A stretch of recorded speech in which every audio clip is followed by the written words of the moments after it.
Welcome back to my YouTube channel study 97। Friends, जैसा कि आप जानते हैं एडुटेटिव बिहार तत्व संग्रह की सीरीज चल रही है। इसमें आज हम पढ़ने वाले हैं बिहार के प्रमुख व्यक्तित्व।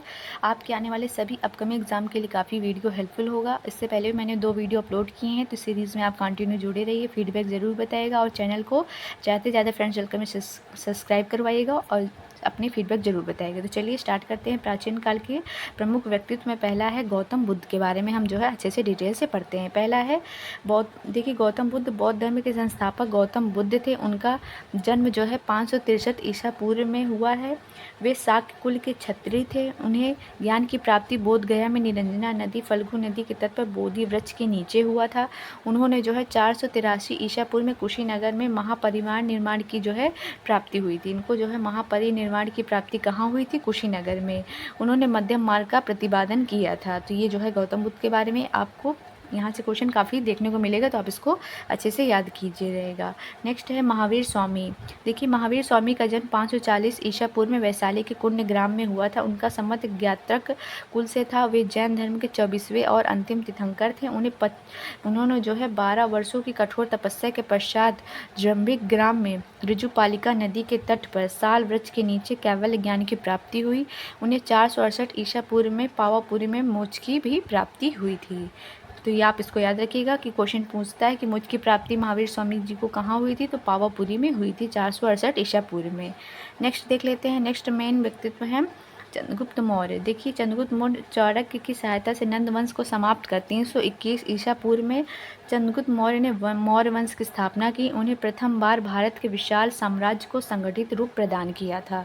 नेक्स्ट देख लेते हैं चाणक्य कौटिल्य। देखिए, चंद्रगुप्त मौर्य के राजनीतिक गुरु और प्रधानमंत्री चाणक्य थे। उन्होंने राजनीतिक प्रशासनिक विषय पर आधारित बुक लिखी थी, जिन्होंने जो अर्थशास्त्र की रचना की। क्या उनकी बुक का नाम है अर्थशास्त्र? किसने लिखा था? चाणक्य कौटिल्य ने। कौटिल्य उनका भी नाम है। अशोक।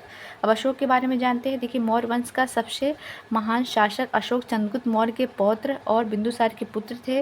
अशोक अपनी शांति सद्भाव जन कल्याणकारी शासन के लिए प्रसिद्ध थे। अशोक ने बौद्ध धर्म को स्वीकार किया। उनके प्रसार के लिए स्तंभ शिलालेख का भी प्रयोग किया। उन्होंने कई स्तंभ शिलालेख बनवाए थे और काफ़ी इम्पोर्टेंट है। चलिए, नेक्स्ट है आर्यभट्ट।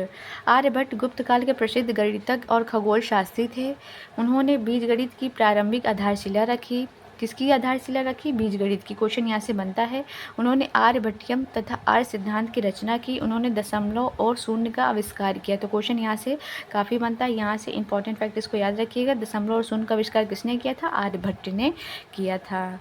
नेक्स्ट देख लेते हैं। नेक्स्ट है याज्ञवल्क्य। देखिए, याज्ञवल्क्य विदेह मिथिला के राजा जनक के समकालीन थे। उन्होंने शतपथ ब्राह्मण याज्ञवल्क्य स्मृति की रचना की थी।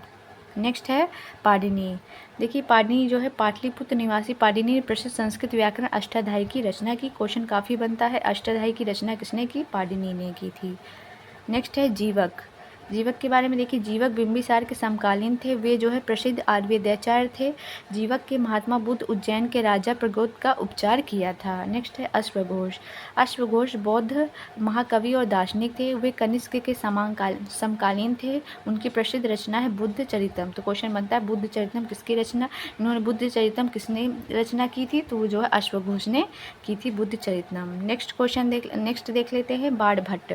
बाणभट्ट हर्षवर्धन के समकालीन थे। उन्होंने हर्षचरित और कादम्बरी की रचना की। कादम्बरी विश्व की सबसे प्राचीन उपन्यास है। ठीक है, तो आप याद रखिएगा सबसे प्राचीन उपन्यास कौन सा है? तो कादम्बरी है।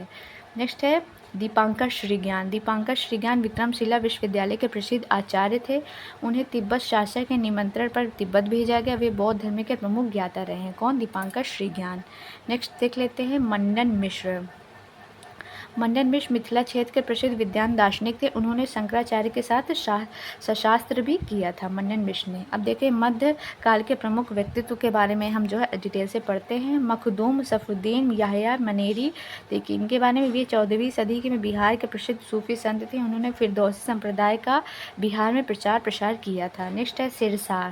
देखिए, शेरशाह जो है देखिए भारत का सर्वश्रेष्ठ अफगान शासक जिन्होंने मुगल सत्ता को समाप्त कर सूर्यवंश का स्थापना की। शेरशाह को उसके प्रशासनिक सुधारों के लिए विशेष रूप से जाना जाता है।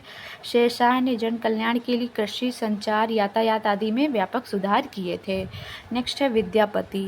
देखिए, विद्यापति बिहार के दरभंगा के प्रसिद्ध श्रृंगार रस के कवि थे। उनकी मैथिली और संस्कृत की रचनाएं काफ़ी प्रसिद्ध हैं। उनके प्रमुख संस्कृत रचनाओं में पुराण संग्रह, विभा सागर, गंगा काव्यावली प्रमुख है। उन्हें मैथिली कवि कोकिल भी कहा जाता है। तो मैथिली कवि कोकिल किसे कहते हैं? तो आप याद रखिएगा, विद्यापति को बोला गया है। तो यहाँ से क्वेश्चन बन सकता है। नेक्स्ट है गुरु गोविंद सिंह, सिख धर्म के 10वें गुरु, जिनका जन्म 1666 ईस्वी में पटना में हुआ। उन्होंने सिखों के लिए पंच ककार, केश, कंघा, कड़ा, कृपाण और कच्छा को अनिवार्य किया।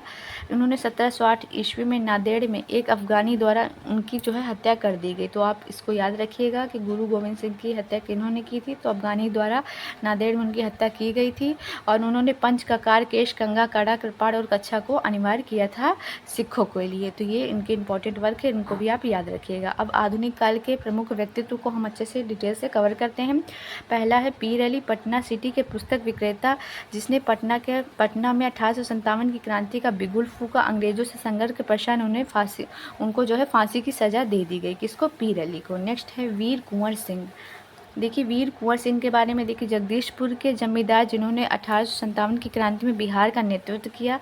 75 वर्ष की आयु में उन्होंने 1 वर्ष तक अंग्रेजों से संघर्ष कर कठिन चुनौती दी थी। नेक्स्ट है डॉक्टर सच्चिदानंद सिन्हा। देखिए, पृथक बिहार के निर्माता के रूप में इन्हें जाना जाता है। वे संविधान सभा के प्रथम अध्यक्ष रहे हैं, वो भी अस्थायी। तो क्वेश्चन बनता है अस्थायी संविधान सभा के अध्यक्ष कौन थे? तो डॉक्टर सच्चिदानंद सिन्हा। तो आप इसको स्पेशली याद रखिएगा, अस्थायी सभा के अध्यक्ष कौन थे? अब अस्थायी संविधान सभा के प्रथम अध्यक्ष थे डॉक्टर सच्चिदानंद सिन्हा। नेक्स्ट है मौलाना मजहरूल हक, बिहार के मुस्लिम स्वतंत्रता सेनानियों में सबसे अग्रणी थे। उन्होंने असहयोग और खिलाफत आंदोलन में सक्रिय भूमिका निभाई। उन्होंने पटना में 1920 ईस्वी में सदाकत आश्रम की स्थापना की। गांधी जी उन्हें में देशभूषण भी कहते थे। तो गांधी जी किसे देशभूषण बोलते थे? मौलाना मजहरूल हक को। नेक्स्ट देख लेते हैं डॉक्टर राजेंद्र प्रसाद के बारे में। देखिए, स्वतंत्र भारत के प्रथम राष्ट्रपति थे। उनका जन्म 3 दिसंबर 1884 ईस्वी को सिवान के जीरादेई में हुआ था। वे 1906 में बिहारी छात्र सम्मेलन से सक्रिय भूमिका में आए। वे चंपारण सत्याग्रह, असहयोग आंदोलन से भारत छोड़ो आंदोलन तक सक्रिय रहे। संविधान सभा के स्थायी अध्यक्ष, ठीक है। देखिए, ये स्थायी अध्यक्ष थे कौन? डॉक्टर राजेंद्र प्रसाद। और अस्थायी अध्यक्ष थे डॉक्टर सच्चिदानंद सिन्हा। नेक्स्ट देख लेते हैं हसन इमाम। पटना के निवासी हसन इमाम पेशे से बैरिस्टर थे। उन्होंने स्वतंत्रता आंदोलन के खिलाफ, खिलाफत आंदोलन, सविनय अवज्ञा आंदोलन में सक्रिय रूप से भाग लिए। बिहार में उन्होंने साइमन कमीशन का विरोध का नेतृत्व भी किया था हसन इमाम ने। नेक्स्ट है भिखारी ठाकुर, ठीक है। देखिए, भिखारी ठाकुर का जन्म 1887 ईस्वी में सारण के कुतुबपुर में हुआ था। वे भोजपुरी के लोक गायक, लोक कलाकार थे। इन्हें भोजपुरी का शेक्सपियर भी कहा जाता है। देखिए, इंपॉर्टेंट है, इसे याद रखिएगा। भोजपुरी का शेक्सपियर भिखारी ठाकुर को बोला जाता है। विदेशिया इनकी सबसे प्रसिद्ध कृति थी। नेक्स्ट है सर सुल्तान अहमद। वे पटना विश्वविद्यालय के प्रथम भारतीय कुलपति थे। वे 1937 ईस्वी में वायसराय की कार्यकारी परिषद के सदस्य बने। 1941 ईस्वी में भारत की सरकार में विधि सदस्य नियुक्त हुए थे सर सुल्तान अहमद, और ये जो है प्रथम कुलपति थे पटना विश्वविद्यालय के। नेक्स्ट है सत्येंद्र प्रसन्न सिन्हा। देखिए, बिहार के प्रथम भारतीय गवर्नर बने। उन्होंने असहयोग आंदोलन के दौरान 1921 ईस्वी में बिहार उड़ीसा गवर्नर पद से इस्तीफा इन्होंने दिया था। नेक्स्ट है राजकुमार शुक्ल, चंपारण के प्रसिद्ध किसान नेता थे। इन्होंने किसान की दुर्दशा के प्रति कांग्रेस और गांधी जी का जो है ध्यान खिंचवाया था। किन्होंने? राजकुमार शुक्ल ने इन्होंने ये किया था। नेक्स्ट है मोहम्मद यूनुस। 1937 के चुनाव पश्चात बिहार का प्रथम प्रधानमंत्री जो है कौन थे? उन्होंने मोहम्मद यूनुस, ठीक है। नेक्स्ट है डॉक्टर श्री कृष्ण सिंह, ठीक है। इनका जन्म जो है 1887 ईस्वी में नवादा के खनवा में हुआ था, लेकिन इनका पैतृक गांव शेखपुरा के बरबीघा में था। बिहार के सक्रिय स्वतंत्रता सेनानी रहे, जो स्वतंत्र बिहार के पहले मुख्यमंत्री बने। तो यहाँ से क्वेश्चन बनता है कि स्वतंत्र बिहार के पहले मुख्यमंत्री कौन थे? तो डॉक्टर श्री कृष्ण सिंह थे। श्री कृष्ण सिंह को बिहार केसरी के नाम से भी जाना जाता है। किसे? बिहार केसरी के नाम से भी जाना जाता है। अब देखते हैं नेक्स्ट है रामधारी सिंह दिनकर। हिंदी के प्रख्यात लेखक, कवि और निबंधकार थे। उनका इनका जन्म 1908 ईस्वी में बेगूसराय के सिमरिया में हुआ था। उन्होंने स्वतंत्रता पूर्व विद्रोही कवि के रूप में जाना जाता है। स्वतंत्रता पश्चात इन्हें राष्ट्र कवि के रूप में भी जाना जाता है। इनकी प्रमुख रचनाएं हैं कुरुक्षेत्र, उर्वशी, हुंकार, रेणुका, रसवंती। से याद रखिएगा, कुरुक्षेत्र भी इन्हीं की है, उर्वशी भी। क्वेश्चन यहाँ से बनता है कि रचनाएं किसकी हैं, तो कुरुक्षेत्र, उर्वशी, हुंकार, रेणुका काफ़ी इंपॉर्टेंट रचनाएं। इसको याद रखिएगा कि रामधारी सिंह दिनकर जी की हैं। नेक्स्ट है फटेश्वर नाथ रेणु। इनका जन्म 1921 में अररिया जिले में फारबिसगंज के औराही में हुआ था। हिंदी उपन्यासों में इन्हें आंचलिक लेखक के रूप में जाना जाता है। इनका प्रमुख रचना है मैला आंचल, काफ़ी इंपॉर्टेंट रचना है, इसको याद रखिएगा। मैला आंचल किसकी है? फटेश्वर नाथ रेणु की। चलिए नेक्स्ट देख लेते हैं अनुग्रह नारायण सिन्हा। देखिए, इनका जन्म 1887 ईस्वी में औरंगाबाद के पोईअवा में हुआ था। इन्होंने 1917 में चंपारण सत्याग्रह में गांधी जी का साथ दिया। स्वतंत्रता पश्चात उन्होंने बिहार सरकार में मंत्री पद का भी पद संभाला। इन्हें बिहार विभूति की संज्ञा दी जाती, किनको? अनुग्रह नारायण सिन्हा को। चलिए नेक्स्ट हमारे मेन व्यक्तित्व हैं। देखिए, जयप्रकाश नारायण। इनका जन्म 1902 ईस्वी में बिहार के सारण के सिताब दियारा गांव में हुआ। लोक नायक के नाम से प्रसिद्ध जयप्रकाश नारायण का राजनीतिक जीवन सक्रिय सविनय अवज्ञा आंदोलन से आरंभ हुआ था। उन्होंने 1942 की क्रांति में विशेष भूमिका निभाई। उन्होंने आज़ाद दस्ता का गठन भी किया। तो आज़ाद दस्ता का गठन किसने किया? जयप्रकाश नारायण जी ने। स्वतंत्रता पश्चात 1975 ईस्वी में इन्होंने संपूर्ण क्रांति का नेतृत्व किया। 1965 ईस्वी में इन्हें जो है मैग्सेसे पुरस्कार भी दिया गया था जयप्रकाश नारायण को। चलिए नेक्स्ट देख लेते हैं स्वामी सहजानंद सरस्वती। स्वामी सहजानंद सरस्वती को भारत के किसान आंदोलन का जनक कहा जाता है।